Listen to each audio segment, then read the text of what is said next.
You have been writing code for years. You can build a login page, a CRUD app, maybe even a small backend that works perfectly on your laptop. Now imagine your interviewer says, design Instagram for 2 billion users. You have 45 minutes.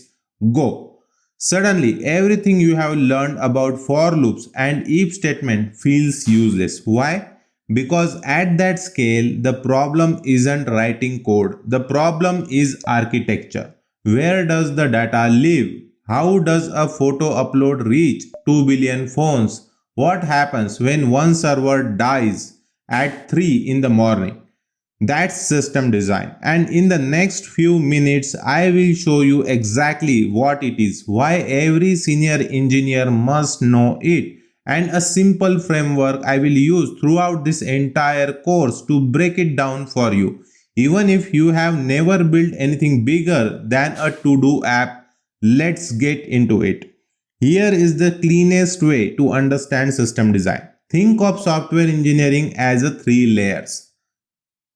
At the bottom, coding. This is what you have been doing. You write a function that reverses a string. You write a loop that sorts an array. Pure logic. One file, one machine, one programmer. In the middle, low-level design or LLD. This is when you zoom out a little. Now you are not just writing functions. You are designing the classes inside one service. How should the order class talk to the payment class? Which design patterns fit? LLD is about the internal anatomy of a single application. At the top, high level design or HLD. This is system design. You are no longer designing classes. You are designing the entire system. Multiple servers, multiple databases, network between them, caches, queues, load balancers. You are asking questions like how does Instagram serve 2 billion users without even going down? Stick this in your brain forever. Coding answers how do I write this function? LLD answers how do I structure this class? System design answers how do all these pieces fit together at a massive scale? This course is entirely about the top layer. Here's the analogy that made it click for me. Imagine you run a food cart in your neighborhood. One cook, one stove, 10 customers a day. You don't need to design a system. You just cook. Now imagine someone says, great, now serve every person in the country every single day and nobody should wait more than 30 seconds. Suddenly you can't just cook faster. You need multiple kitchens in multiple cities. Those are your servers. You need a way to route hungry people to the nearest kitchen.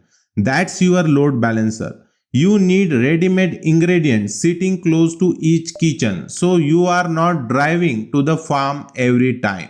That's your cache. You need a central warehouse where ingredients are stored long term. That's your database. You need a system to handle orders when the kitchen is too busy. That's your message queue. And you need backup kitchens for when one shut down. That's your redundancy. That's it. That's system design. We are not learning new code. We are learning how to be architect of a giant restaurant chain. Deciding what goes where, what talks to what, and what happens when something breaks. And here's the beautiful part. The same 6 or 7 building blocks repeat in every large system you have ever used. WhatsApp, YouTube, Uber, Amazon, they are all using the same Lego pieces, just arranged differently. There are 3 reasons learning system design is non-negotiable today. Reason 1, career growth. The single biggest gap between a junior engineer and a senior engineer is not writing more code. It's the ability to design a system from scratch. Junior engineer implement features. Senior engineer decide which feature should be built, where they should live, and what trade-offs they involve. Every promotion past about 3 years in industry depend on these skills. Reason 2, interviews. Almost every mid-level and senior role at FAANG, fintech, product startups, and increasingly even early career roles include a system design round. Unlike a coding round, there is no correct answer.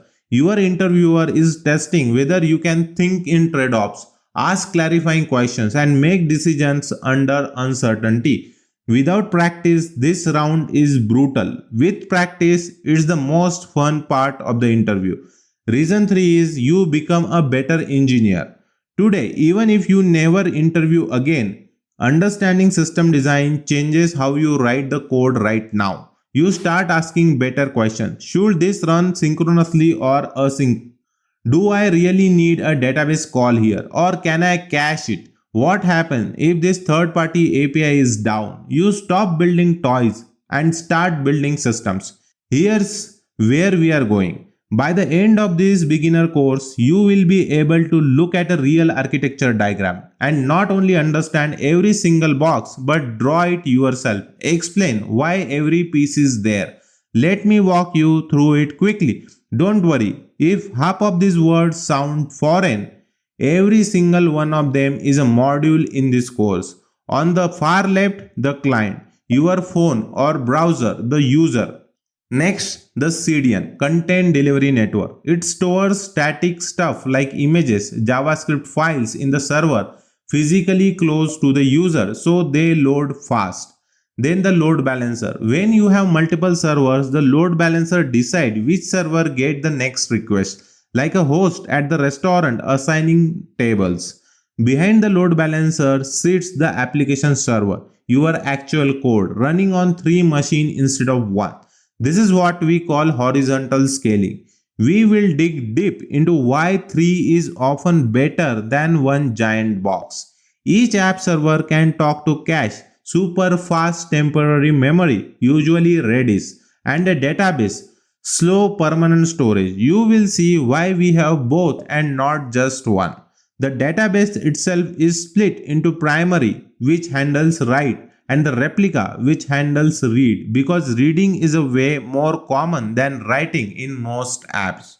Finally, at the bottom, the message queue and worker. For tasks that take a long time, like sending emails or processing videos, the app server doesn't do them directly. It drops a job in the queue and worker picks it up later. Your user don't have to wait.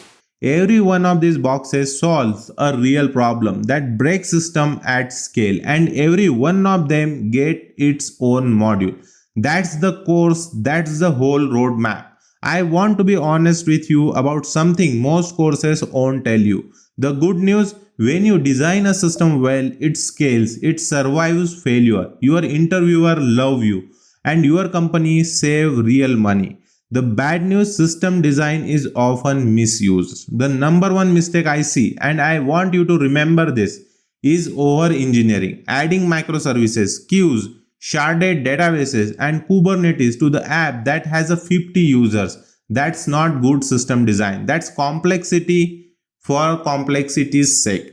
Good system design is knowing when not to add pieces. Throughout this course, I will keep reminding you, every component you add is also a new thing that can fail.